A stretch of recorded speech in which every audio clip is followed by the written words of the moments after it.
Por favor, ¿podría hablar de la celebración de las fiestas próximas, Pesach, Matzot y Bikurim, etcétera? Sí, con mucho gusto. En general, ahorita acaba de pasar, bueno, hace una semana y resto, la fiesta de Purim, que es la fiesta del libro de Esther. Es la última fiesta del año, la fiesta que se celebra en la mitad del mes último del año hebreo, ¿verdad? No del año gregoriano. Ahorita nosotros en el calendario verdadero nos encontramos en el último mes del año. Estamos por terminar el año, la próxima semana empezaríamos año nuevo en el calendario verdadero, vuelvo y repito, y en sí celebraríamos lo que parece, bueno, la escritura decirnos o indicar que sería el nacimiento de Mashiach, el primero del año, así como el Mishkan fue levantado el primero del año, y el Mishkan o el tabernáculo, el templo, representa el cuerpo de Mashiach. Entonces hay varias conexiones que ya he explicado en otros momentos. Todo parece indicar que Yahushua habría nacido para el primero de Aviv. Como el sol fue creado el cuarto día y fue creado para llevar el tiempo, por ende el calendario empezó cuando el sol fue creado, un cuarto día. Por ende la próxima semana, el cuarto día de la semana, va a ser el primer día del año. Ahora bien, en Levítico 23, una vez que Yahweh salvó, redimió al pueblo de la esclavitud en Egipto, nos dijo que ese mes en el que se estaba era el primero del año, que es el mes que vamos a empezar, y se nos dijo en Levítico 23 que debíamos celebrar a partir de ese momento 8 fiestas. Algunas personas dicen 7 porque unen Pesach y Matzot. Otros unen Sukkot y Shemini Atzeret, que en sí son reflejos el uno del otro. Y bueno, Shemini Atzeret es la última fiesta, pero aquí me preguntaron por las primeras fiestas, que son las fiestas que se van a cumplir en el mes que viene. Entonces, el primer mes del año es uno de los meses más importantes del año. La próxima semana empieza el año del calendario verdadero. En el judío, por si algo, sigue un calendario lunar a partir de cuando fueron exiliados en Babilonia y se mezclaron con un montón de falsedad, así como el cristianismo vino de Roma con otro montón de falsedad. Entonces, tristemente, el calendario tanto cristiano como el calendario judío son falsos, son calendarios errados, basados en falsas doctrinas. Basado ahora nosotros en el libro de Enoch, Jubileos, los libros del Mar Muerto y por supuesto la escritura entera, es que seguimos el calendario que seguimos en la congregación El Camino de Yahweh. Y vuelvo y repito, el año empieza la próxima semana. Ahora, Yahweh nos dijo en Levítico 23 que el día 10 del primer mes se debía llevar un cordero a casa. Por eso Yahushua el Mesías entró el día 10 del primer mes a Jerusalén sobre un asno, presentándose como el cordero, llegando a casa para ser sacrificado después en Pesach. Entonces Yahushua entró sobre un asno para cumplir el mandamiento de que había que traer un cordero a casa el 10. Después Yahweh nos dijo que el 14 sería Pesach y el 15 sería Matzot. Pesach fue cuando en Egipto se sacrificó un cordero y se puso su sangre en la puerta para que el espíritu de muerte que iba a llevarse a los primogénitos egipcios no entrara en las casas de los hebreos y se llevase a los primogénitos hebreos. Entonces, si un judío, un yahudí, un hebreo, no ponía la sangre del cordero en su casa, el espíritu de muerte se llevaría a sus hijos, a su primogénito. Lo cual representa que en un futuro, hoy en día, una persona, por más que de carne sea hebreo, yahudí, israelita, si no acepta a Yahushua el Mesías, que es el cordero, como para que su sangre lo cubra, entonces va a ser castigado o va a pasar por las plagas que se van a cumplir en el fin de los tiempos. En los últimos 7 años de la historia humana que nos revela el libro de Daniel, el libro de Apocalipsis, estos 7 años se dividen en 3 años y medio y 3 años y medio. Los primeros 3 años y medio son la prédica de los 2 testigos, como Aarón y Moisés. Estos van a predicar al mundo entero y durante su prédica van a caer al mundo 10 plagas. Así como cuando Aarón y Moisés profetizaron las 10 plagas de Egipto, Yahweh protegía a los israelitas mientras los egipcios eran heridos. Igualmente va a ser en este tiempo, los que sigan a los 2 testigos van a ser protegidos, aún estando en medio de mundo cuando suceden las 10 plagas que se van a manifestar en esos 3 años y medio mientras los dos testigos están predicando. Volviendo al Éxodo, se mató un cordero, se puso la sangre en las puertas y el espíritu de muerte no podía entrar a las casas. Pesaj quiere decir excepción, básicamente, exceptuar esas casas, que el espíritu pasara por encima.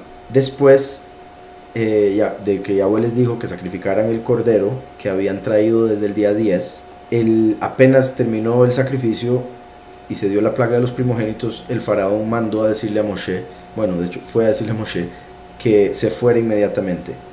Lo hizo de noche, en la noche del 15. El pueblo, como fue sacado de Egipto, no tuvo tiempo para que la levadura inflara el lejem o el pan que estaban cocinando.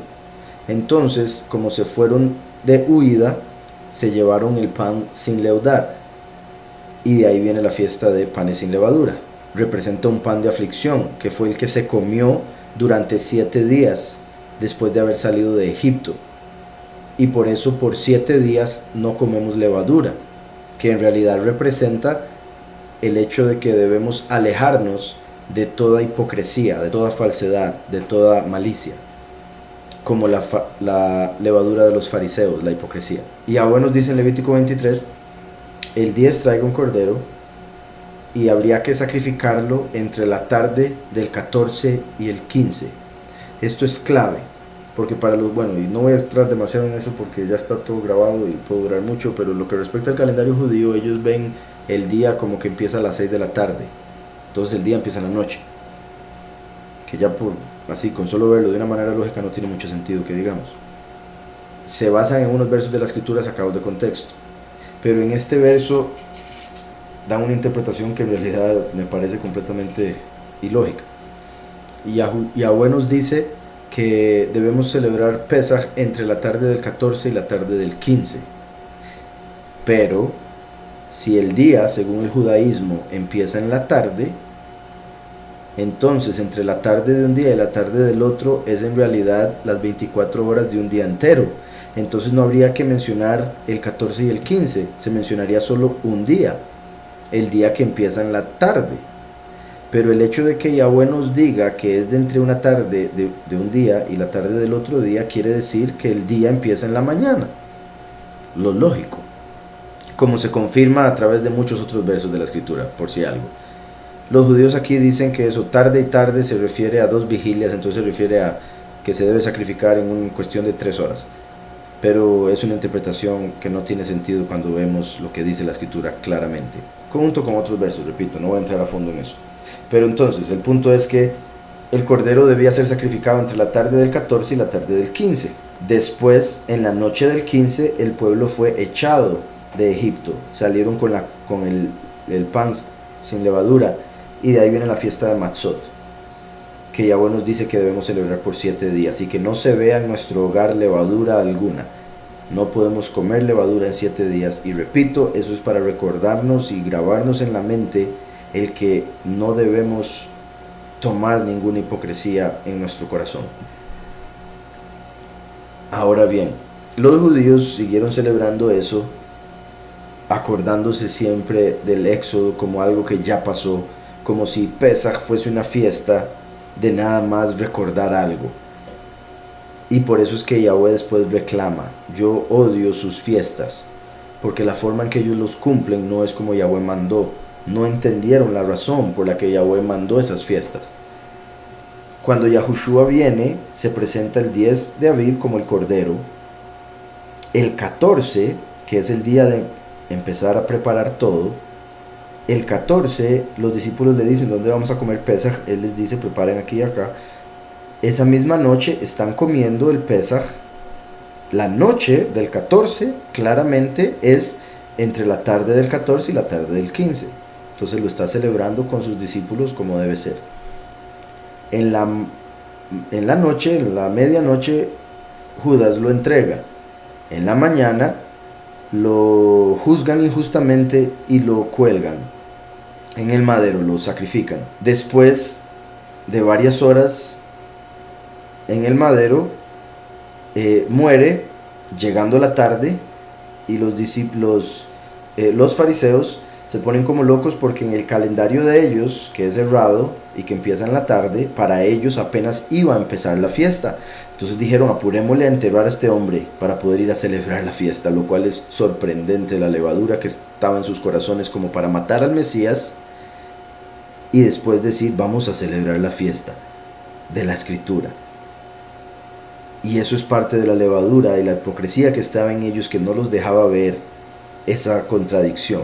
El Mesías muere en, el 15, antes de que llegara la tarde del 15 muere, y por ende el cordero fue sacrificado entre la tarde del 14 y la tarde, entre el 14 y el 15, como Yahweh lo había profetizado en Levítico. Entonces los judíos celebraban la fiesta como recordando algo que había pasado, sin entender que la fiesta más bien era una profecía de algo que iba a pasar. Y por estar pensando en el pasado, terminaron cumpliendo la profecía de matar al Mesías mismo, en el día que era, por tener un error en el calendario y por malas interpretaciones de otras cosas. Entonces Yahushua cumplió Pesaj entregándose como el cordero, Matzot al ser enterrado sin pecado, sin levadura, sin hipocresía, sin falsedad, siendo Mashiach el pan de vida, y después de 3 días y 3 noches, como él dijo, resucitó.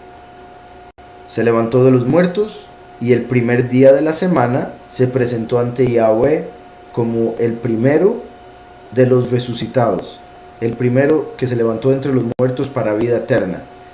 Por ende cumplió la fiesta de primeros frutos, que es llamada Bikurim, que se da el primer día de la semana durante los 7 días en que se celebra Matzot. Entonces, Pesaj es cuando comemos el pan y tomamos el vino, representando la carne y la sangre del cordero, que se hace uno con nosotros, confirmando nuestra fe a través de ese acto. Matzot son 7 días a partir del 15 en los que no se puede comer levadura, para recordar nosotros el que debemos alejarnos de la hipocresía. Y durante esos 7 días hay un Shabbat, y por ende también un primer día de la semana, y ese primer día de la semana es la fiesta de Bikurim, en el que se llevaba primeros frutos. Los primeros frutos que se recibían, puesto que es el inicio del año, se llevaban al templo. ¿Podría por favor explicar Hechos 3, 6 al 8? ¿Se puede relacionar con el fin de los tiempos y cómo sería una interpretación profética? Todo. Dice Hechos 3, 6 al 8. Pero Pedro dijo: no tengo plata ni oro, pero lo que tengo te doy. En el nombre de Yahushua, el Mesías de Nazaret, levántate y anda. Entonces lo tomó por la mano derecha y lo levantó. Al instante se le afirmaron los pies y tobillos. Y saltando se puso en pie y anduvo, y entró con ellos en el templo, andando, saltando, alabando a Yahweh. Aquí me dice, ¿se puede relacionar con el fin de los tiempos y cómo sería una interpretación profética? Okay. Lo obvio, ¿verdad? Lo literal, creo que es lógico. Ahora, lo profético que podría ver ahí, Pedro no venía solo, era Pedro y Yahuhanán. Pedro representa a Yahushua, y por ende Yahuhanán representa a Yahuhanán el inmersor, a Juan el Bautista. Entonces aquí Pedro y Juan serían como los 2 testigos. Entonces representa que aparecen los 2 testigos y no le ofrecen al mundo lo que el mundo idolatra, que es el oro y la plata, el dinero, las riquezas mundanas, sino que le ofrecen al mundo algo que es más valioso, pero que es invisible, y por ende este mundo no lo acepta, porque este mundo dice ver para creer. Les ofrecen sabiduría y conocimiento, entendimiento de la verdad, para que puedan recibir salvación y vida eterna a través de Yahushua HaMashiach. Pero como no creen en Yahushua, tampoco van a creer en ellos. Entonces, esto con respecto al mundo, pero va a haber uno, que es representado por este hombre paralítico, que va a ser cabeza de naciones en la vida eterna, y es la congregación escogida, que por haber nacido en este tiempo final, después de 2000 años de apostasía, aprendió mentira, y como Yahushua es el camino, es el caminar para llegar al Padre, Él es el que nos da las fuerzas, que nos dice por dónde ir, el que nos dice cómo ir, etc. Entonces la falsedad es todo lo contrario. La falsedad nos paraliza, de tal manera que no podamos caminar, porque o no se sabe el camino, o se va en otra dirección, o simplemente las piernas no le dan, porque es como los ídolos, que tienen ojos y no ven, oídos y no oyen, piernas y no caminan.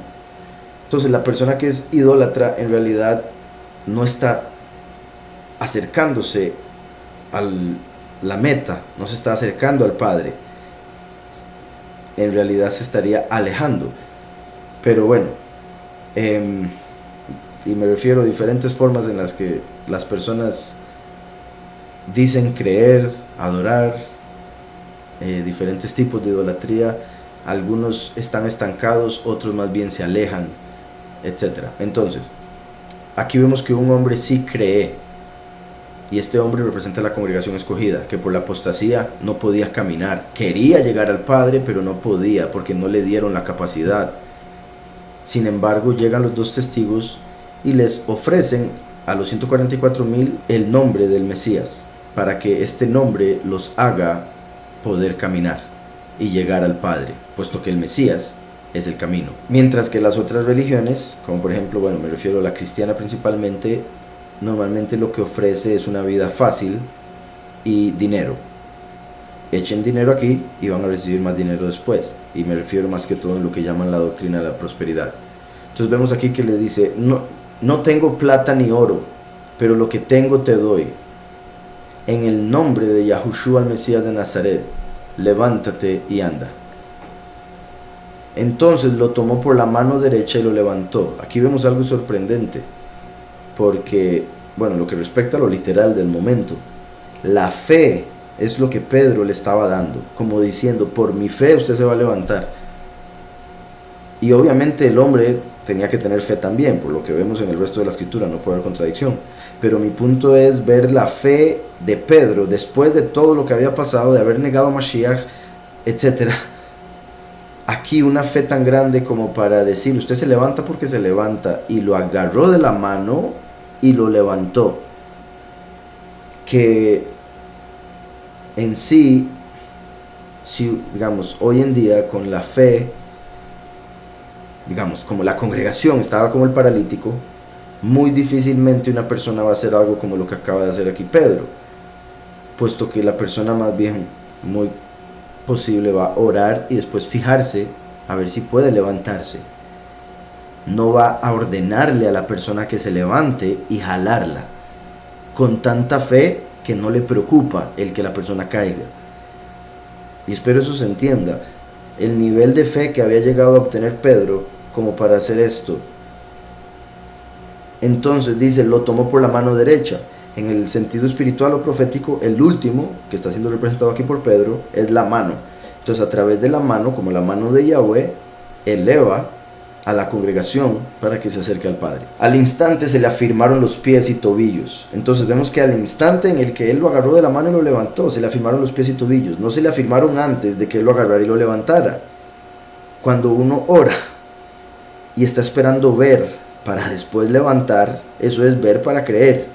Pedro aquí creyó y después se le afirmaron los pies. Dice, al instante se le afirmaron los pies y tobillos, y saltando se puso en pie y anduvo, y entró con ellos en el templo, andando, saltando y alabando a Yahweh. Como la congregación escogida entrando con los dos testigos a la presencia de Yahweh. Dice, ¿podría explicar de qué manera nuestro nombre se escribe en el libro de la vida? ¿Se puede borrar el nombre? ¿Cuándo se borra? Ahora, lo primero, ¿podrías explicar de qué manera nuestro nombre se escribe en el libro de la vida? ¿De qué manera se escribe? En sí es Yahweh el que lo escribió por haber visto desde el inicio de la historia que usted al final lo escogería a él. O sea, al Yahweh haber escrito, o se puede decir, escribió en el libro los nombres de las personas que creerían en él, los nombres de las personas que él vio que podrían entrar al reino. Eso creo responde lo primero, pero lo hizo desde un inicio de la creación, lo selló para que nadie pudiera leerlo, nadie pudiera verlo en ninguna parte de la creación, de la existencia de los ángeles o humanos, y de hecho nadie podría abrirlo a menos de que cumpliese la Torá, la ley, y por eso solo Yahushua podría abrir el libro. Hay muchas cosas ahí al respecto, pero por lo que me dice de la pregunta voy a seguir. Me decía entonces, ¿de qué manera nuestro nombre se escribe en el libro de la vida? ¿Se puede borrar el nombre? Vamos a ver un verso por acá. Salmo 69, 28 dice, bueno, desde el 27, por maldad, pon maldad sobre su maldad y no entren en tu justicia. Entonces los impíos por su maldad, aquí el salmista pide que Yahweh les agregue maldad en el sentido de que no sean capaces de salvarse, también como en el sentido de que se les devuelva la maldad que han ellos hecho y que no puedan entrar en la justicia de Yahweh, o sea, que no sean justificados, que no sean perdonados. Después dice el verso 28, sean borrados del libro de los vivientes y no sean inscritos con los justos. Sean borrados del libro de los vivientes, que en esto se puede interpretar simplemente como que mueran, que sean borrados del libro en el que se encuentran escritos aquellos que viven en este momento en el mundo, ¿verdad? Puesto que en el cielo el Todopoderoso tiene toda la información detallada, de manera que nosotros lo entendamos como si estuviera escrito en libros y se estuviera actualizando constantemente la cantidad de personas que viven y mueren, quienes están viviendo, así como el mismo Todopoderoso sabe cuántos cabellos tenemos en la cabeza. Otra forma de ver esto sería como que Yahweh, cuando hizo el libro de los vivos, habría puesto todos los nombres de todas las personas que vivirían. Sin embargo, por sus propias obras, a través de la historia le iría borrando los nombres de esas personas. Y digo a través de la historia en el sentido de que a través de la historia esas personas irían actuando de tal manera que sus nombres sean borrados. Pero sería como si Yahweh abriese el libro y se deshiciese de todos los nombres que él ya vio a través de la historia que no podrían entrar. Pero bueno, leo otro verso que es todavía más claro. Dice Apocalipsis 3:5, el vencedor será vestido de vestiduras blancas, y no borraré su nombre del libro de la vida, y confesaré su nombre delante de mi Padre y delante de sus ángeles. Entonces, eso quiere decir que si a unos no los borrará, es porque a otros sí los borrará. Entonces el nombre, se puede decir, solo por una persona haber venido al mundo, tiene la capacidad de entrar al otro mundo. Por eso Yahushua dijo que es necesario nacer de espíritu, no solo de agua. Como en el vientre de la madre se nace de agua, después hay que volver a nacer de espíritu. Entonces todos los que vengan a este mundo a través de una mujer, se les está dando la capacidad de entrar al otro mundo a través del espíritu. Entonces, en teoría, la voluntad de Yahweh es que todos entren a la vida eterna, pero la voluntad permisible en la cual el ser humano puede escoger su destino es a través de la cual sus nombres terminan siendo borrados del libro de la vida si es que no siguen la ley de Yahweh. Después dice Apocalipsis 13:8, la adoraron a la bestia. Esto es clave porque esto se refiere a los que son de Satanás, a los que van a ser uno con la bestia. La adoraron todos los habitantes de la tierra cuyos nombres no estaban escritos desde el principio del mundo en el libro de la vida del Cordero que fue inmolado. Muy importante, aquí se refiere a los vasos de la ira, se refiere a los que son el cuerpo de la bestia, la gente que le pertenece a Satán, la gente que Satán sembró como la cizaña. Por eso no estaban inscritos en el libro de la vida desde el inicio, porque no eran parte del plan de Yahweh, fueron parte del plan de Satán. Y obviamente Yahweh los había visto, pero por lo mismo no los inscribió en el libro de la vida. Entonces, se puede hablar de que hay un libro de la vida donde están los nombres de los vivientes, de los que Yahweh mandó, pero de esos algunos escogen no entrar a través de sus acciones, entonces Yahweh los borra. A otros que se arrepienten de sus acciones, porque todos hemos pecado, Yahweh no los borra, como acaba de decir. Pero hay unos que van a aceptar la marca de la bestia que nunca han estado inscritos en el libro de la vida desde el principio de la historia. Y esto mismo confirma que el libro de la vida fue escrito desde el inicio de la historia humana, y Yahweh lo selló para que solo el Cordero inmolado lo pudiese abrir en el final de la misma. Dice Apocalipsis 17:8, la bestia que has visto era y no es, y está para subir del abismo e ir a perdición. Los habitantes de la tierra, aquellos cuyos nombres no están escritos en el libro de la vida desde la fundación del mundo, se asombrarán viendo la bestia que era y no es y será. El que no se halló inscrito en el libro de la vida fue lanzado al lago de fuego. Eso era en Apocalipsis 20:15. Y Apocalipsis 21:27, no entrará en ella, en la nueva Jerusalén, cosa impura o que haga abominación y mentira, sino solamente los que están inscritos en el libro de la vida del Cordero. Pero con eso le haya quedado claro. Decía, ¿de qué manera nuestro nombre se escribe en el libro de la vida? Por el tipo de pregunta, la respuesta que creo que es la que busca es a través de creer en el Hijo de Yahweh, Yahushua, y hacer lo que Él dice. Obviamente nuestro nombre es inscrito ahí. ¿Se puede borrar el nombre? Sí. Si una persona cree en Yahushua y el Mesías se le revela y le perdona, y esa persona después se revela más bien él a Yahushua y hace lo malo, esa persona puede ser borrada. Y cuando se borra, pues cuando ya esté todo dicho, en el sentido de que no es como que Yahweh está escribiendo y borrándolo, escribiéndolo y borrándolo. O sea, si usted se arrepiente lo escribe, y si peca lo borra, y si se arrepiente lo escribe. No, se puede decir que él ya sabe todo lo que va a pasar desde el principio y por ende ya tomó una decisión desde antes. Pero como nosotros estamos atados al tiempo, entonces se puede entender como que Yahweh está esperando a que todo se cumpla, de tal manera que una vez que ya todos han tomado sus decisiones con respecto a sus acciones, él entonces va a borrar los que no deban estar en su reino. Dice, ¿es verdad que al morir es maldición ser cremado, que hay que ser enterrado normal bajo tierra? Que en la Biblia hasta eso dicen. No sé cuál es la parte que dice usted que está en la Biblia. En sí, en la escritura se nos enseña que debemos enterrar los cuerpos, porque el cuerpo es como una semilla, se entierra para que dé fruto. Uno tiene una semilla, la semilla al germinar lo que hace es morir, pero después a través de esa muerte o de germinar se abre y sale vida nueva y da fruto que sale de la tierra, ¿verdad? Obviamente sale del tallo, etc. Entonces una persona al ser enterrada es una semilla siendo enterrada para que después resucite y dé fruto para vida eterna.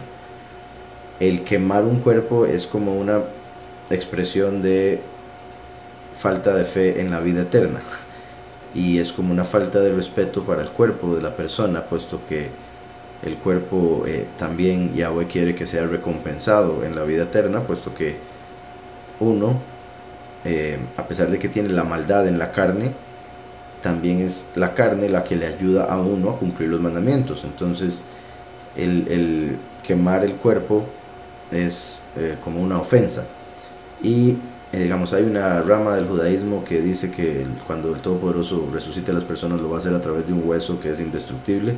Obviamente yo no me uno a esa creencia, pero lo digo simplemente por la pregunta que me hacen. Por ende, cremar un cuerpo sería incorrecto, puesto que después no habría nada a través de lo cual Yahweh pueda resucitar a la persona. Curiosamente, hoy oí un rabino que fue refrescante escucharlo, puesto que mencionó que él no cree en eso, o sea que Yahweh sí puede resucitar a cualquier persona aunque haya sido cremada, simplemente no es lo ideal, no es adecuado, y es como una falta de respeto hacia el Todopoderoso que hizo el cuerpo y hacia el cuerpo mismo que funcionó como un vehículo para cumplir los mandamientos del Todopoderoso. Además de que es una, en cierta forma, como falta de fe, por lo que mencioné acerca del ser sembrado, el ser enterrado. Entonces, maldición, si la escritura habla de que una persona era maldita, entonces cuando murió quemaron sus huesos. Es una representación de que se vaya al infierno, por ejemplo, de que sufra. Entonces, en la escritura vemos que un hombre, por ser maldito, cuando moría lo quemaba. Lo cual obviamente se puede interpretar simplemente como cremar un cuerpo. Obviamente las personas que creman un cuerpo, la mayoría no lo están haciendo pensando en esas mismas razones, pero curiosamente esa es la connotación que vemos en la escritura con respecto a cremar el cuerpo. Dice aquí en Apocalipsis 14:1 vemos cómo el sello de los escogidos es el nombre de Yahushua y Yahweh escritos en nuestras mentes. Así es. En Efesios 4:30 vemos que Shaul habla que el sello es el espíritu o Ruach HaKodesh. O sea, voy a leerlo, pero vamos a ver la pregunta. ¿Se puede tomar eso igual como que sin el nombre de Yahushua no se tiene el espíritu? ¿Puede explicarlo? Exactamente, hermano. De hecho, Juan 17:26 dice: les he dado a conocer tu nombre y lo daré a conocer aún, porque el amor con el que me has amado está en ellos y yo en ellos. Entonces, así como dio a conocer el nombre en el pasado, lo daría a conocer en nuestro tiempo, primera y segunda venida. En Juan 14:26, que es el que estaba pensando inicialmente, dice: pero el Confortador, el Espíritu apartado, a quien el Padre enviará en mi nombre, Él os enseñará todas las cosas y os recordará todo lo que yo os he dicho.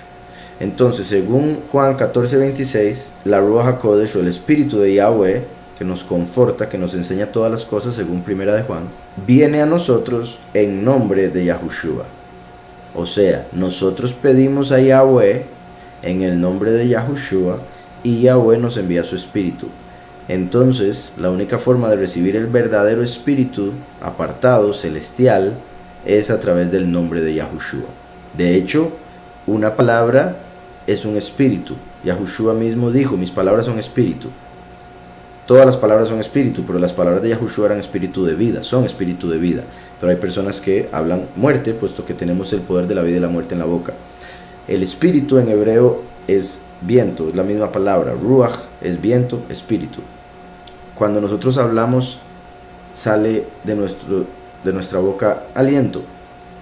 Cada palabra es dicha con una porción de aliento y cada pronunciación tiene una frecuencia específica. Entonces, cada palabra tiene una energía y un espíritu atado a esa palabra. Por ende, una persona cree en un Dios específico, invoca ese nombre y es el espíritu de ese nombre el que le llena, el que le habla, el que le hace sentir algo. Como el espíritu de error que está en el mundo, según la escritura. Yahushua es el espíritu de verdad, la mentira es el espíritu de error. Entonces, según Juan 14:26, cuando nosotros pedimos a Yahweh en el nombre del Hijo, Yahushua, que es el sello de la frente de Apocalipsis 14:1, es que Él nos envía su espíritu. Y es por eso que Pablo menciona, vamos a ver en Efesios 4:30, en Efesios 4:30 dice, y no entristezcáis el espíritu apartado de Yahweh, con el cual fuisteis sellados para el día de la redención. Sí, en el sentido de los que estaban ahí escuchando en el pasado, el espíritu que se les dio a ellos fue la garantía de que serían resucitados. Entonces es como que estaban sellados para que Yahweh, cuando resucite a las personas, los levante a ellos específicamente y los lleve al lugar del bien, por decirlo de una manera quizá más clara. Pero vemos que es Yahweh a través del Espíritu que nos sella. ¿Y cómo viene el Espíritu a sellarnos? Al confesar su nombre, como dice Juan 14:26. Espero eso ya quedó claro, hermano. Dice por acá, hola Coris, me gustaría saber si consultar a los signos zodiacales es malo. En sí, o sea, lo malo es guiarse por el zodiaco. Lo malo es dejarse llevar por lo que diga un libro o el periódico o una persona que está leyendo las estrellas con respecto a usted, porque los que somos de Yahweh tenemos un destino que está por encima de las estrellas. Como dice Jeremías 10, nosotros no debemos tener miedo a lo que las estrellas digan, porque nuestro destino está por encima. Las personas que se atan a ese destino de las estrellas se atan a la destrucción de esta realidad, y por ende en sí están confiando en una falsedad que los va a destruir eventualmente. Están confiando en el destino en vez de en Yahweh. Con el destino me refiero que es un Dios en hebreo llamado Mení, como aparece en Isaías 65:11. Entonces, no está mal buscar información, estudiar acerca de las constelaciones, estudiar acerca de la influencia que tienen las constelaciones sobre las personalidades de las personas que nacen en X, o sea, en X momento de la semana, cuando tal planeta está en el cielo, si es de noche, si es de día, si nace en el día del sol, si nace en el día de la luna. Todas esas cosas son detalles interesantes, son conocimiento valioso que nos pueden llevar a entender muchas cosas de nosotros mismos y de otras personas, como para ayudar a otras personas a que entiendan quizá por qué tienen tal debilidad, por qué tienen tal inclinación, etc. Pero de ahí a ponernos a estudiar o a buscar adivinos y personas que leen las cartas y que leen según ellos las estrellas y todo eso, eso ya es otra cosa, porque se estaría confiando en espíritus y se estaría rigiendo la vida de uno según lo que entidades que no son de Yahweh nos estarían diciendo, y eso sería un error gravísimo, sería como idolatría. Entonces eso sí está prohibido, el buscar conocimiento, el buscar conocer la creación, lo cual nos lleva al creador, bendito Yahweh, pero el hacer que la creación se convierta en la guía, eso ya es un error. Dice, ¿me podría explicar Levítico 23:5? Dice, en el primer mes, el día 14 del mes, al atardecer, es Pesaj de Yahweh. Pero por si algo, ¿verdad? Por un lado, debemos recordar siempre leer en contexto. Por eso es que, como les digo, en el capítulo dice que se celebrará Pesaj entre en la tarde del 14 y la tarde del 15. Por eso es que es al llegar la tarde del día 14, empieza Pesaj. Pero si es al llegar la tarde del día 14, quiere decir que el día empezó antes de la tarde. Porque al llegar la tarde se empieza la celebración. Pero si la tarde fuera el otro día, entonces diría al llegar el 14 celebrarás Pesaj. Punto. Explico esto porque no sé si ese es el punto de la pregunta, ya que lo de la fiesta lo expliqué.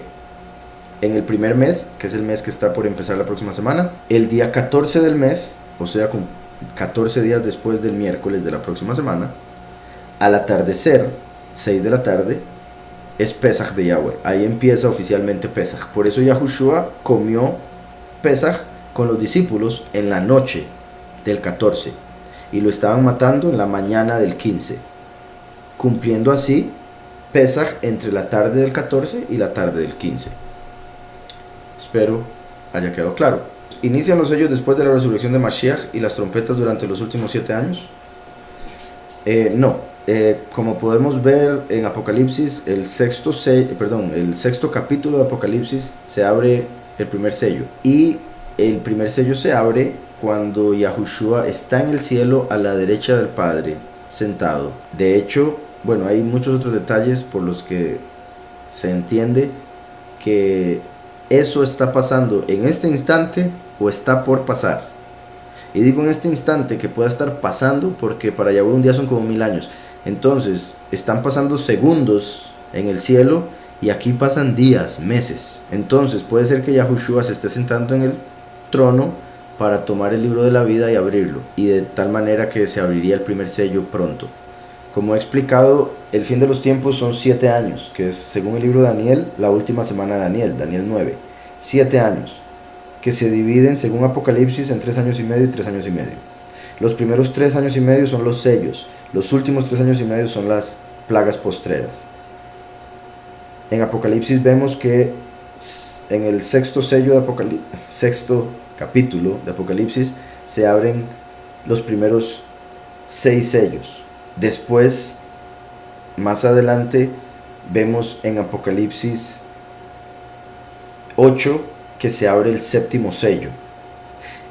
Y cuando se abre el séptimo sello, se alistan las trompetas. Entonces, el séptimo sello son las trompetas. Y como los dolores de una mujer en parto, así como venían los sellos dándose en un tiempo determinado, después las trompetas se dan en el tiempo de un sello. Por ende se dan varias plagas en el tiempo que antes se daba solo una.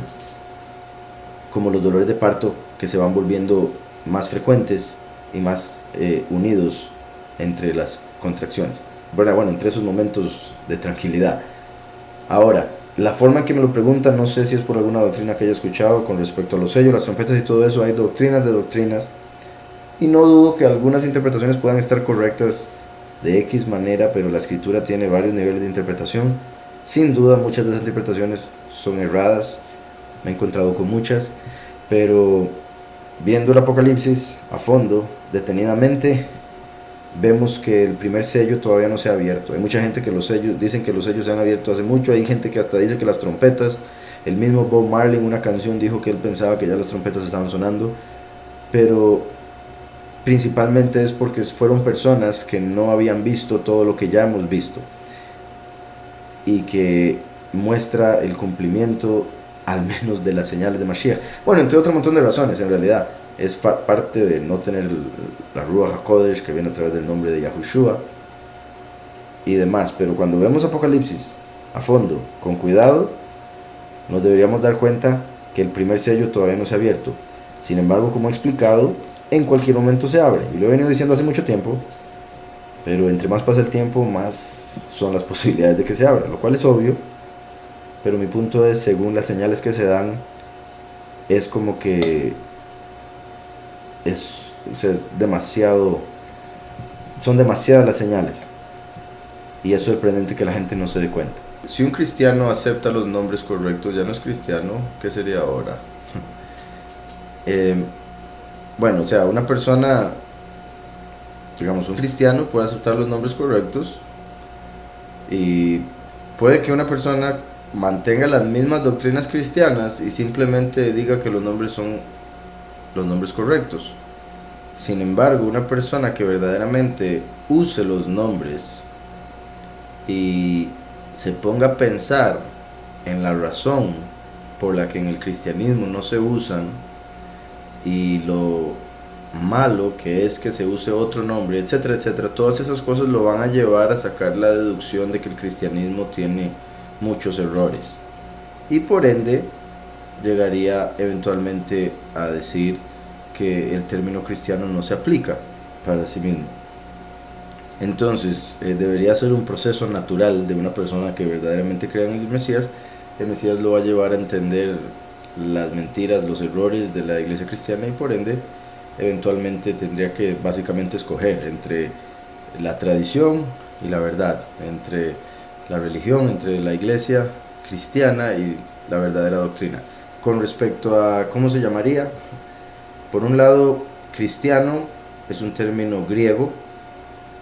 Nosotros somos de un poderoso que hizo la creación en hebreo, que escogió al hebreo Abraham, que viene de Eber, hijo de Eber, y que pasó del otro lado del río Éufrates, y es el significado de hebreo, el que pasa del otro lado del río. Entonces nosotros, al ser del Todopoderoso, somos hebreos. Ahora, mucha gente va a decir que eso sería, o sea, lo que sí quiero que entienda es que la gente al final no va a tomar lo que usted les diga, no lo va a aceptar, porque como está escrito, vamos a ser odiados por todos por causa de su nombre. Y una de las cosas que nos revela su nombre es que no debemos dividirnos en, por ejemplo, denominaciones, como lo hace en la iglesia cristiana, que tienen diferentes doctrinas y por ende han dejado entrar el error de muchas maneras, por muchos lugares. Me refiero de esa doctrina que tienen. El término cristiano es un término griego, nosotros somos hebreos, empezando por ahí. Por otro lado, cristiano, si uno ve con cuidado la escritura solo se menciona el término 3 veces. Y si uno lo lee en contexto se daría cuenta que no se utilizaba como algo positivo. Fue un nombre que los gentiles no creyentes empezaron a usar para referirse a los creyentes. Y era una forma de burlarse de los creyentes por creer en la resurrección de los muertos. Entonces, por eso el mismo Pablo dice que no deberíamos ofendernos si nos llaman cristianos. Porque Pablo nos tendría que decir eso si el término cristiano fuese un honor. Además, hay escritos, hay básicamente diccionarios que dicen que cristiano viene de crestín, que era una palabra que se utilizaba para referirse a personas con un retardo mental. Entonces era una ofensa, como diciéndoles tontos por creer en la resurrección de los muertos. Entonces hay muchas razones por las que el término cristiano no es muy positivo que digamos. Nosotros somos hebreos, no somos de este mundo, por eso venimos del otro lado, lo que significa hebreo.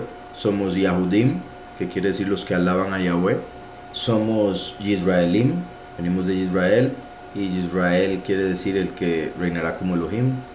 Está escrito que Yahushua nos hizo reyes y sacerdotes. Y digo todas esas explicaciones porque las personas que le pregunten están esperando algo como cristiano, musulmán, judío. O sea, están esperando metodista, evangélico, testigo de Jehová. Están esperando algo así. Lo que usted les diga al final no lo van a entender porque no lo conocen.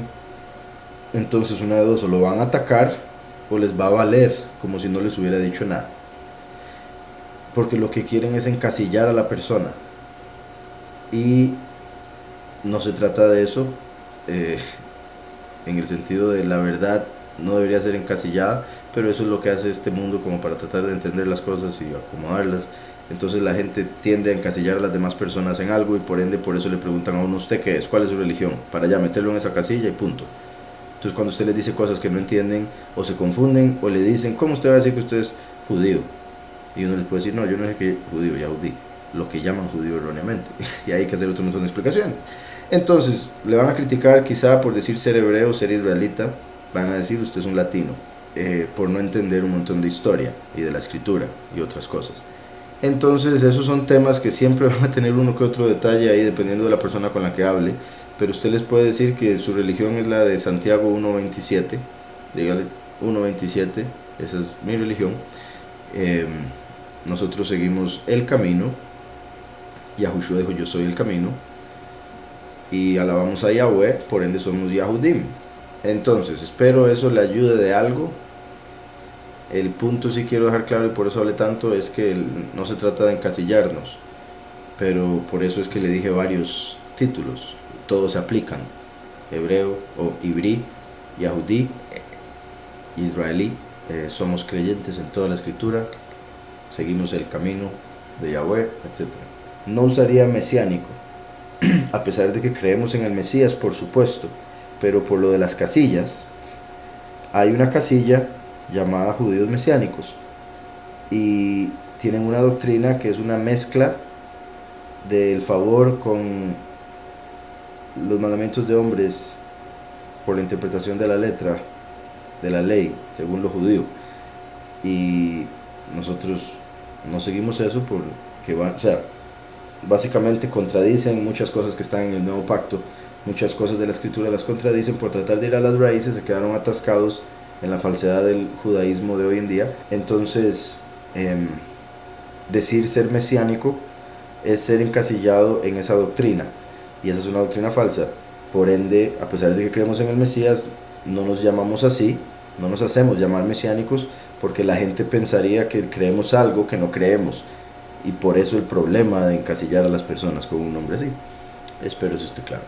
En estos últimos tiempos, ¿quiénes están autorizados para bautizar? El bautizo bueno, está el bautizo de agua, que es una representación. Después el bautizo de espíritu, que lo hace Yahushua en el espíritu de Yahweh, a través de uno confesar su nombre.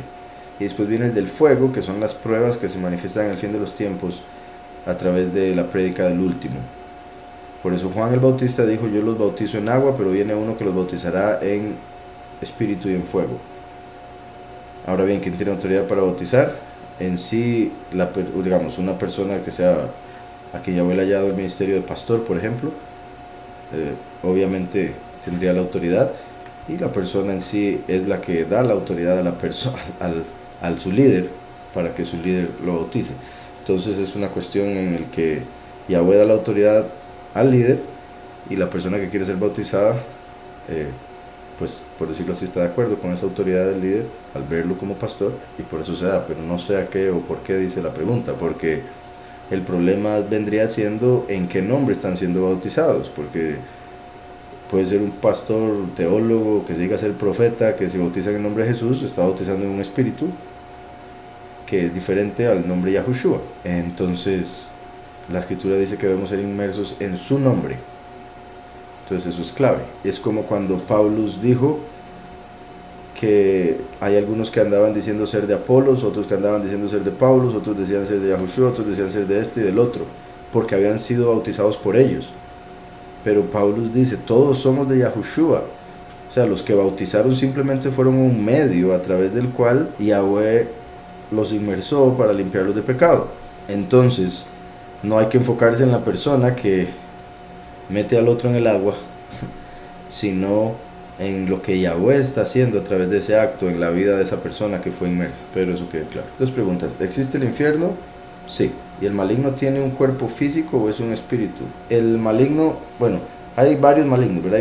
Hay espíritus malignos, hay demonios y hay ángeles caídos. Hay muchas entidades que están en contra del ser humano. Por eso está escrito que estamos en guerra contra principados, potestades, autoridades en los cielos, etc.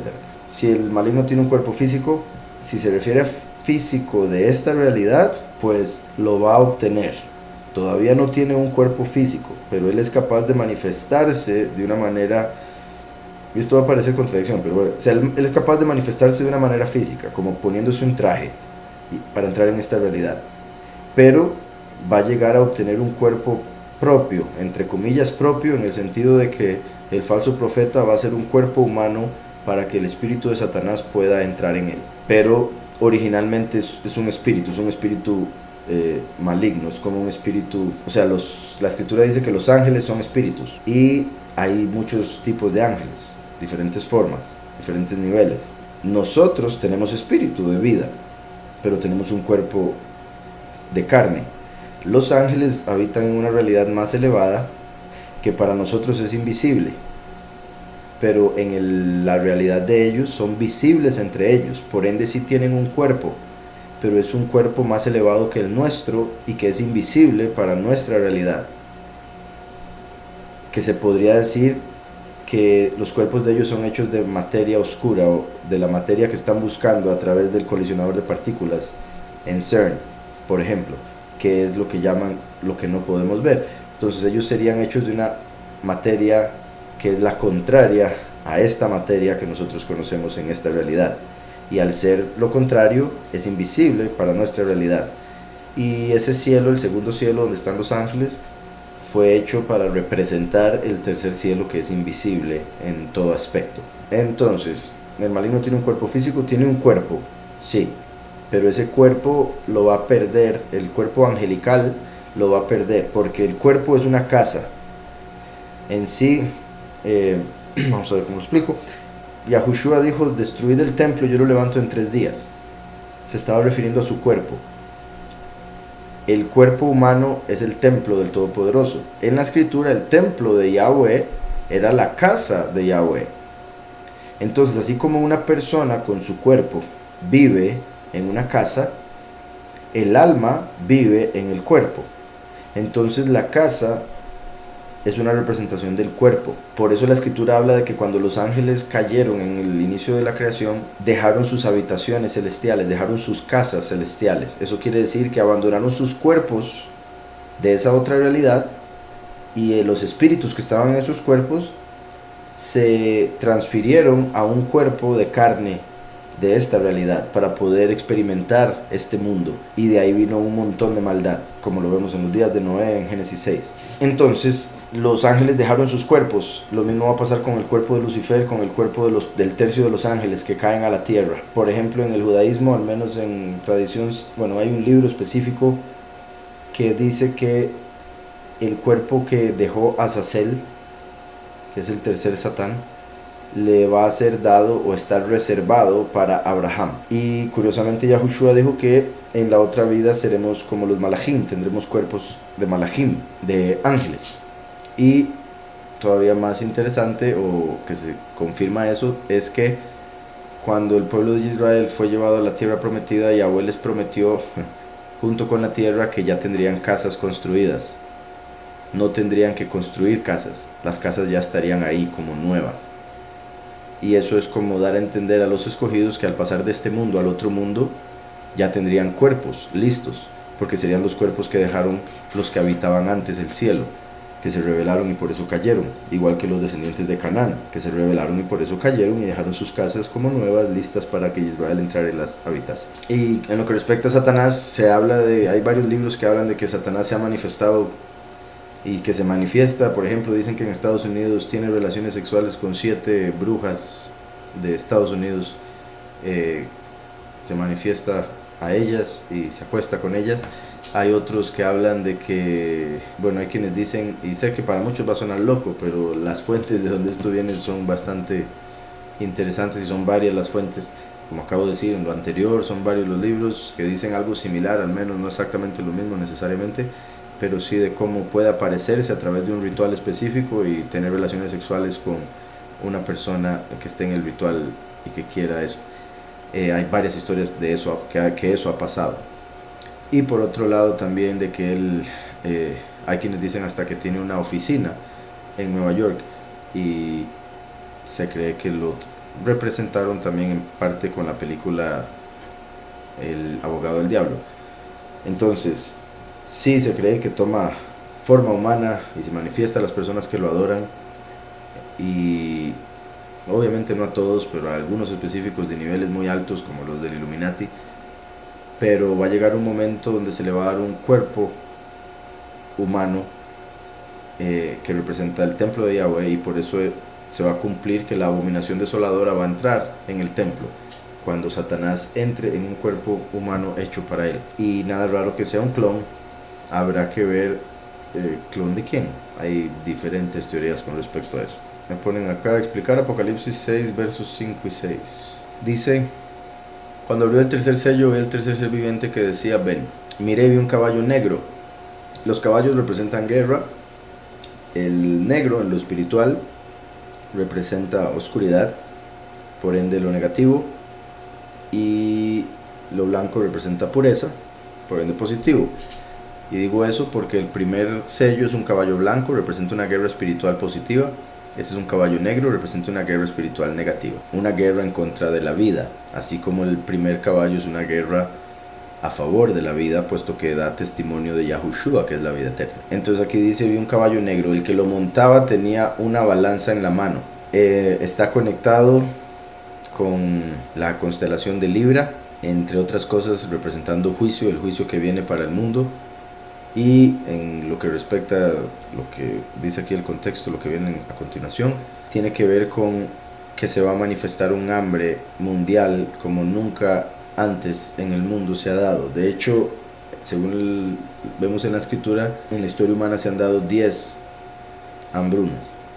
Bueno, se han dado 9 y la 10ª es esta que estamos leyendo. Va a ser la última, la 10ª, y según el libro de Amós va a ser hambruna por la verdad, hambre por la palabra de Yahweh. La gente va a estar confundida, no va a saber para dónde agarrar, del miedo que tiene, de todo lo que le dicen, de toda la incertidumbre, etcétera, etcétera. Entonces se va a dar hambre literal, sin duda, porque va a haber guerra y por la economía que se viene para abajo, pero más seria va a ser el hambre espiritual, puesto que es más importante el espíritu que el cuerpo, en el sentido de que si seguimos el espíritu vamos al Padre, si seguimos el cuerpo vamos a la tumba. Entonces dice: el que lo montaba tenía una balanza en la mano, y oí una voz de en medio de los 4 seres vivientes que decía: 2 libras de trigo por un denario y 6 libras de cebada por un denario, pero no dañes el aceite ni el vino. En lo literal quiere decir que los alimentos necesarios van a subir de precio mucho. Lo que gana una persona en un día va a ser un poquitito apenas, mientras que las cosas que duermen la mente, que hacen que la gente no piense en lo espiritual, van a bajar de precio para que la gente se pierda, por ejemplo, en el alcohol y cosas así, en los placeres de la carne. En lo espiritual, el trigo y la cebada representan los pocos y los muchos, los escogidos que van a pasar sin morir a la vida eterna, y los muchos que van a tener que pasar por muerte, pero después van a ser resucitados para entrar como el pueblo, justificados. 2 libras de trigo por un denario, 6 libras de cebada. Ahí vemos la relación 1-3, que es como se muestra en la escritura de los pocos y los muchos. Después dice: pero no dañes el aceite ni el vino. En lo que respecta a lo espiritual, el aceite son los que están ungidos por el espíritu de Yahweh, y el vino son los muchos que van a tener que derramar su sangre. Durante los sellos va a haber mucha hambre y sufrimiento, pero los pocos y los muchos no van a poder ser dañados. Los pocos no van a ser dañados durante todo el tiempo, y los muchos solo van a poder ser dañados hasta el puro final de los primeros 3 años y medio. Pero haya quedado claro. Dice aquí: saludos, Cores, ¿a qué cree que se deban los distintos colores que toma el cielo al atardecer o amanecer?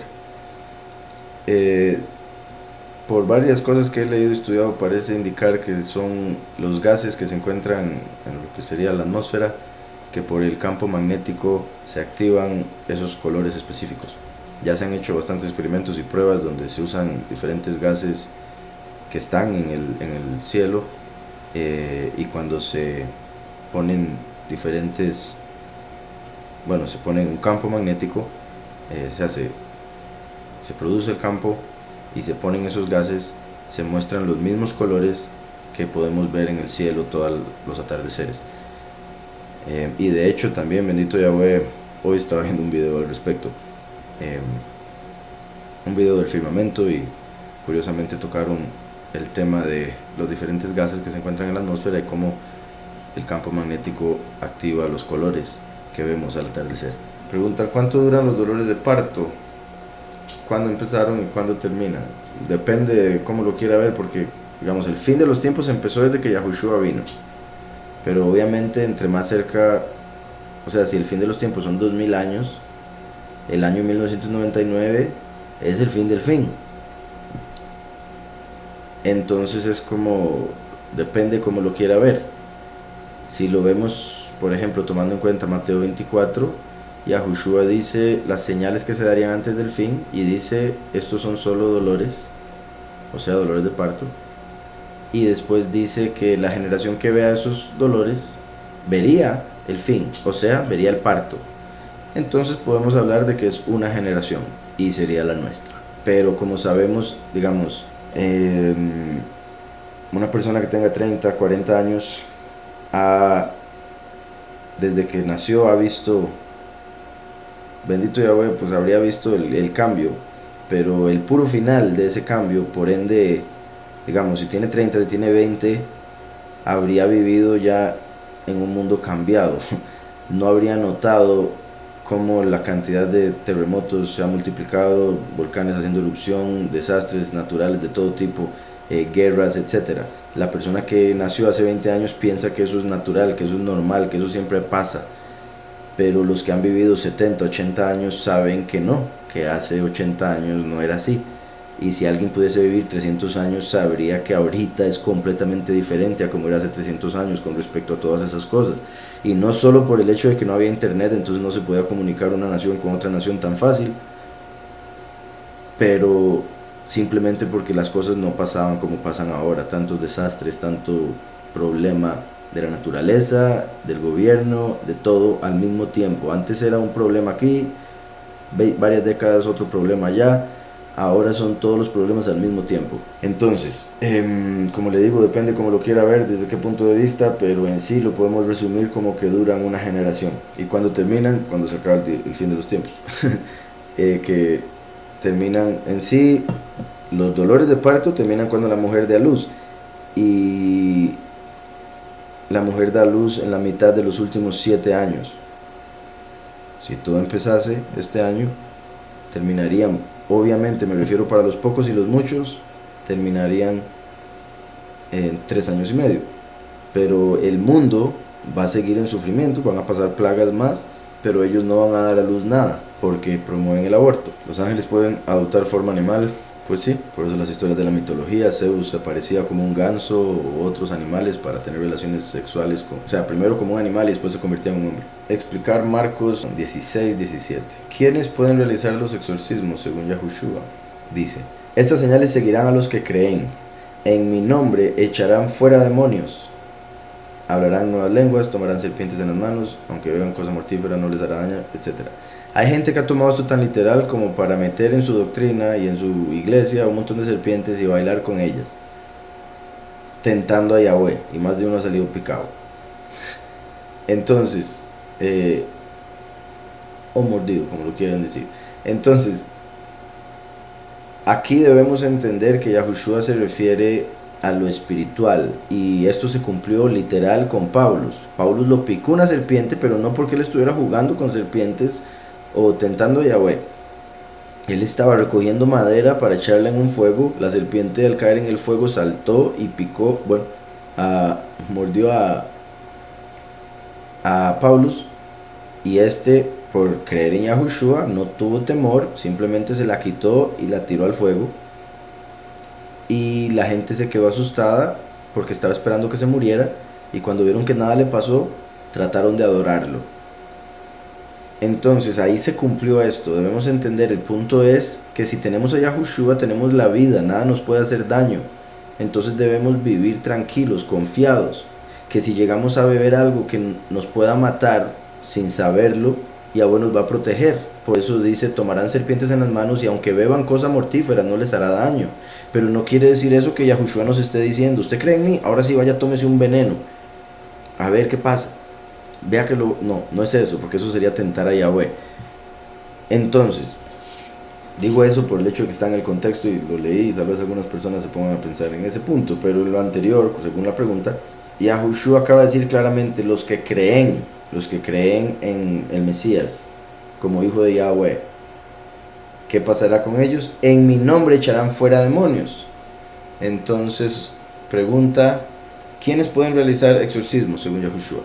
Ahora bien, la palabra exorcismo en realidad es un ritual que hacen los católicos basado en unos escritos de Salomón de hace muchos años, que a través de brujería trataba de sacar demonios. El exorcismo es un ritual para sacar demonios, como si fuera un código en una computadora para tratar de que haga algo. Y Yahushua nos da la autoridad, es como simplemente un password para que la computadora haga lo que uno le dice. Yahushua es el nombre a través del cual tenemos autoridad. Si creemos en Yahweh y en Yahushua, tenemos autoridad sobre los demonios. Exorcismos son una cosa, tener autoridad en el nombre de Yahushua es otra cosa. Imagino que usted me está preguntando por el verso que me envió, está preguntando que quiénes pueden sacar demonios. Según el verso que usted me mandó, los que creen en el nombre de Yahushua, porque es en el nombre del Mesías, el verdadero nombre por supuesto, que podríamos sacar demonios. Entonces, ¿quiénes tienen la autoridad para sacar demonios? Los que creen en el nombre de Yahushua. En la escritura también vemos una historia de un par de personas que andaban cobrando para sacar demonios haciendo exorcismos. Y cuando oyeron que Pablo sacaba demonios en el nombre de Yahushua, dijeron, uy, eso es más fácil. Entonces se les ocurrió cobrar por sacar unos demonios de una persona y le dijeron, en el nombre de Yahushua, al que predica Pablo, te conjuramos que salgas de él. Y el demonio se volvió y les dijo, yo conozco a Yahushua y conozco a Pablo de quien me hablan, pero ustedes no sé quiénes son. Entonces ellos sí creían que el nombre sacaba demonios, pero no creían en Yahushua como soberano. Trataron de aprovecharse del poder del nombre para hacer dinero, para sacar un demonio, para hacerse ellos renombre, y más bien el demonio se abalanzó sobre ellos y los envió desnudos, y hay quienes creen que violados, puesto que se fueron heridos y desnudos. Entonces, son los que verdaderamente creen. Yahushua dice, el que enseñe mi nombre a los hombres, yo le diré su nombre a mi Padre y a sus ángeles. Entonces, si nosotros predicamos de Yahushua a los que nos rodean, Yahushua predica de nosotros, en el sentido no de que diga que nosotros debemos ser seguidos, ¿verdad? Como Él es, sino que Él habla bien de nosotros, y así los demonios también nos llegan a conocer, y por ende deben hacer caso si es que creemos en Yahweh, tenemos la autoridad, tenemos la fe. Espero eso haya quedado claro. Dice, por favor explique referente a la cena de Pesaj, la preparación del cordero, ¿se prepara con vísceras entero? ¿Cómo? Sí, bueno, la escritura dice que debe ser asado entero sin quebrarle un hueso. En sí, en lo que respecta a los que creemos en Yahushua, o sea, obviamente por lo que vemos en la Torá, podemos agarrar un cordero y comer cordero, ya lo hemos hecho en la congregación, pero en sí el cordero ya fue sacrificado, es Yahushua, y es representado por el pan y el vino. Por eso es que en los evangelios no se menciona, a pesar de que no dudo que hayan comido cordero, no se menciona el haber comido cordero, solo se menciona el pan y la sangre, porque el cordero mismo dijo, esta es mi carne y esta es mi sangre, hablando del pan y el vino. Entonces lo principal, porque Yahushua dijo, haced esto en memoria mía. Entonces lo principal es tomar pan sin levadura, comerlo recordando que representa el cuerpo del Mesías, y que por ende al uno comerlo está diciendo que se quiere hacer uno con el Mesías, que quiere que el Mesías entre en uno para que uno pueda actuar como Él manda. Y está bebiendo el vino para que la vida del Mesías entre en uno, y así está aceptando también el sacrificio de Yahushua por nuestros pecados. Eso es lo principal. Pero en lo que respecta a lo que dice la escritura acerca del cordero, vamos a ver por acá, si en Éxodo 12 menciona pues todo de cómo hacerlo, habla de que tiene que ser de un año, de más de un año, ya no es cordero, entonces tiene que ser de un año, tiene que, repito, no quebrarle ni un hueso. Por eso a Yahushua no le quebraron ni un hueso, estaban a punto de quebrarle las piernas, y en eso se dieron cuenta que ya estaba muerto. Se debe comer entero, no se debe dejar nada para el otro día. Si es un cordero demasiado para la familia, se debe invitar a alguien, al vecino o a algo, para que el cordero sea consumido completamente, representando que debemos tomar toda la doctrina de Yahushua. No podemos tomar solo una parte que nos guste, debemos tomar todo lo que Él nos enseña. Dice el verso 8 de Éxodo 12: esa noche comerán la carne asada al fuego y panes sin levadura con hierbas amargas lo comerán. Las hierbas amargas representan el dolor, el sufrimiento que se pasó en Egipto, y en este caso el sufrimiento del cordero, de Mashiach. Dice: ninguna cosa comeréis de él cruda ni cocida en agua. Ninguna cosa comeréis de él cruda ni cocida en agua, sino asada al fuego. Comeréis también su cabeza, sus patas y sus entrañas. Ninguna cosa dejaréis de él hasta la mañana, y lo que quede hasta la mañana lo quemaréis en el fuego. Lo que quede hasta la mañana lo quemaréis en el fuego. En el verso, sí, bueno, lo guardaréis hasta el día 14 de este mes y lo inmolará, el verso 6. Lo inmolará toda la congregación del pueblo de Israel entre las 2 tardes. Ese era el verso del que hablaba temprano. Entre las 2 tardes. ¿Cuáles 2 tardes? Entre la tarde del 14 y la tarde del 15. Según el judaísmo, esas 2 tardes se refiere a la primer vigilia. Con respecto a las fiestas y la forma de celebrar, la cena es literal, el asar el cordero entero y sin dejar sobras, y por otro lado sacar todo lo que tenga levadura es literal. O sea, es literal puesto que está en la letra, pero la forma de entenderlo es más elevado, que es lo que expliqué ahora, de sacar la hipocresía. Digamos, una vez nosotros decidimos, por experiencia y demás, celebrarlo según todas las leyes que ponen, y fue sorprendente, bueno, por muchas razones, el ver la forma en que lo celebran los judíos y todas las leyes, reglas que tienen, que en muchos casos son para hacer plata, tristemente, y otras cosas. Entonces, digo yo porque es un negocio el vender cosas kosher, y es un negocio, esos días de fiesta se convierten en días en los que muchos judíos ganan inmensidad de cantidades de dinero por todo lo que las personas tienen que comprar para cumplir las leyes que sus rabinos les han puesto, y no estoy de acuerdo con eso. Por eso dije ahora, el punto es que, o sea, así como dice la escritura, saque la levadura de la casa, como dije ahora, el cuerpo es la casa del alma, entonces debemos encargarnos de sacar la levadura del corazón, porque ¿de qué sirve sacar la levadura de la alacena si seguimos siendo unos hipócritas, si seguimos mintiendo, si seguimos siendo falsos, si seguimos siendo soberbios, etcétera? Entonces debemos asegurarnos de sacar la levadura de nuestro ser, y por eso, digamos, yo recomendaría los días antes ir comiéndose todo lo que tenga levadura para no tener que botar o desperdiciar ninguna comida, y evitar tener, por el hecho de que está escrito, levadura cerca, para no caer en error de terminar comiendo algo de levadura por tener algo cerca y no acordarse que está en una fiesta en la que no puede comer levadura.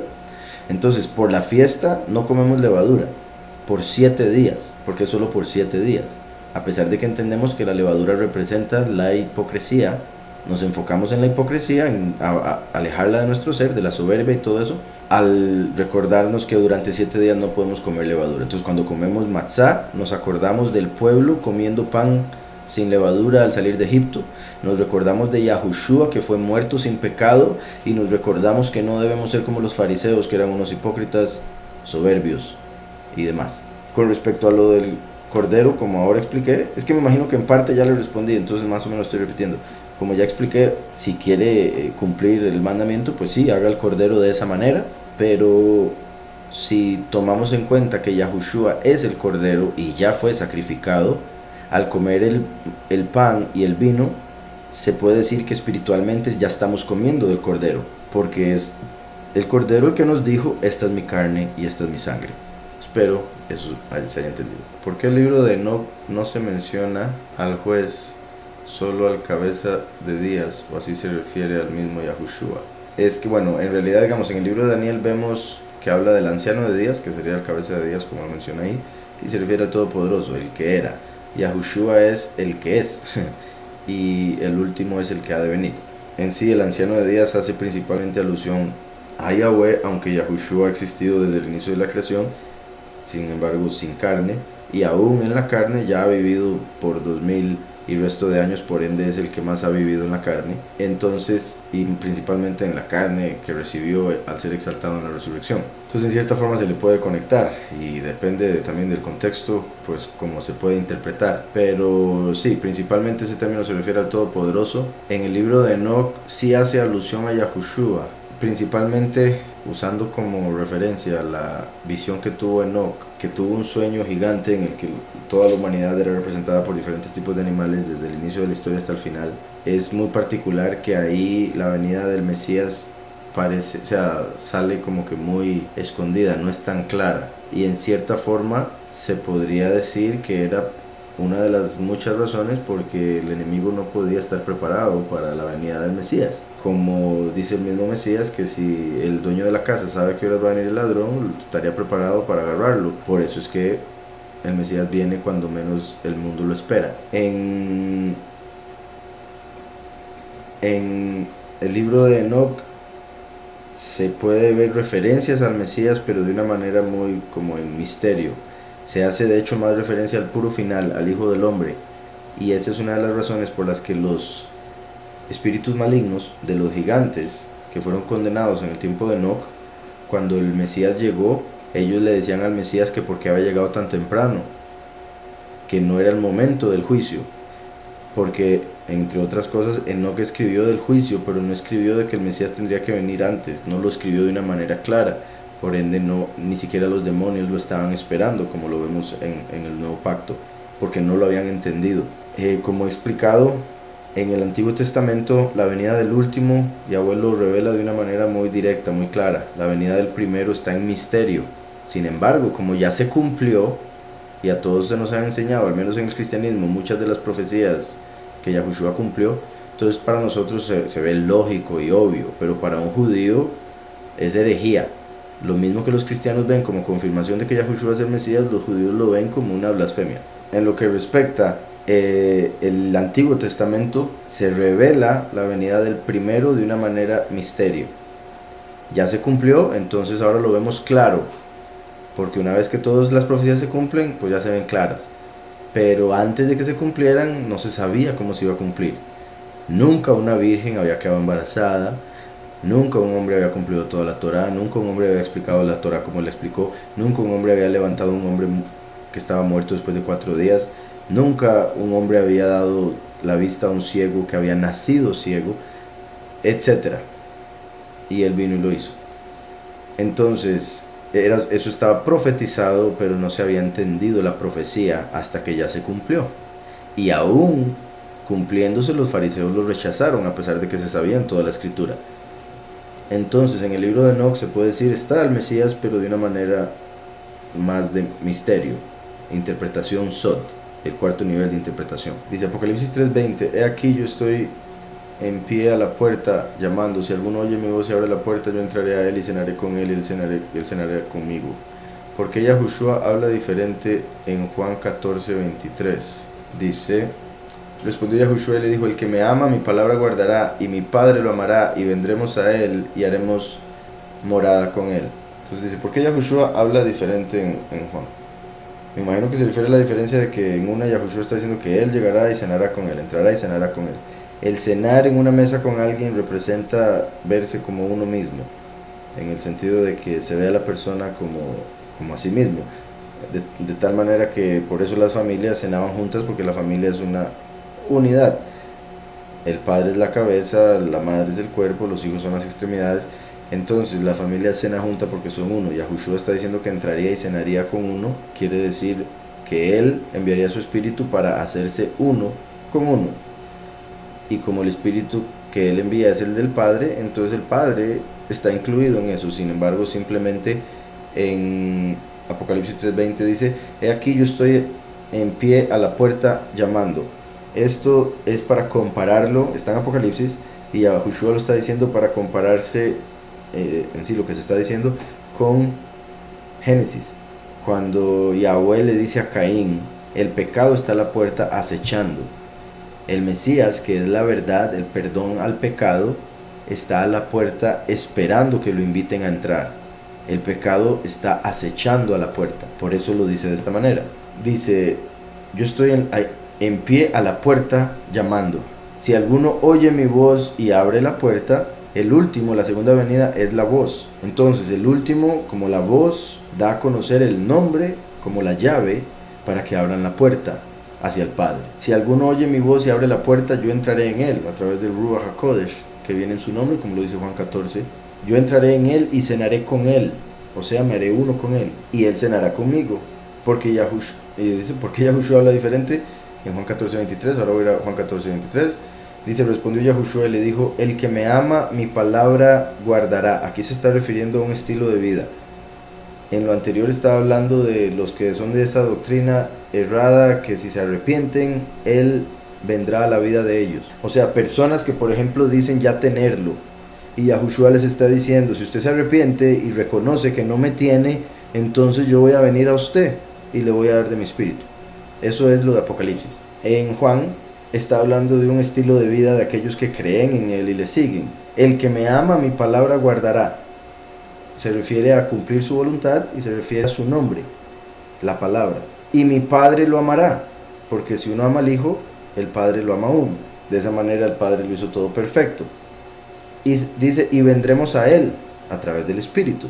Vendremos a Él y haremos morada con Él. Que es como cuando uno vive con alguien, se solía hacer más en el pasado, se sientan a comer a la misma hora juntos, representando la unidad en esa casa.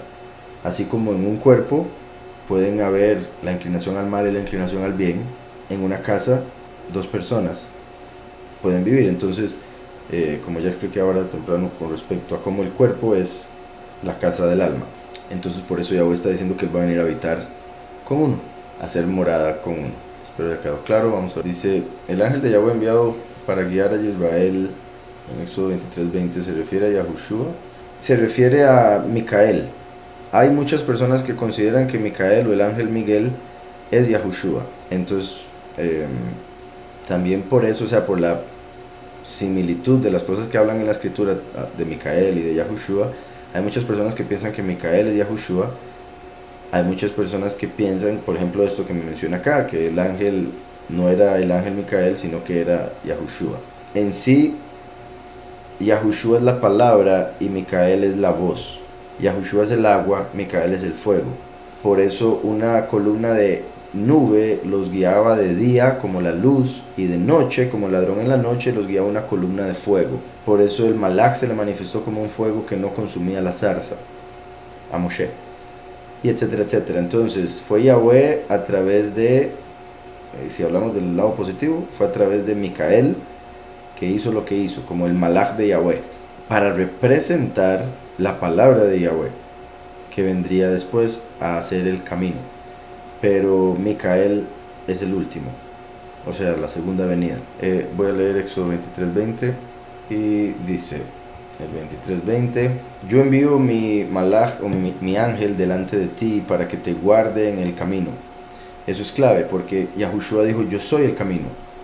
Obviamente no el camino literal por el que anduvieron los israelitas, ahí en el desierto, pero esta escritura, la forma en que lo dice, está mostrando que el malach o el ángel es el último, es el buen pastor, es la voz, la segunda venida, porque guía al pueblo por el camino. Y Yahushua dijo, yo soy el camino. Entonces el malach es enviado para dar testimonio de quién es el Hijo, Yahushua. Yo envío mi ángel delante de ti para que te guarde en el camino y te introduzca en el lugar que yo he preparado. Yahushua dijo, me voy a preparar lugar.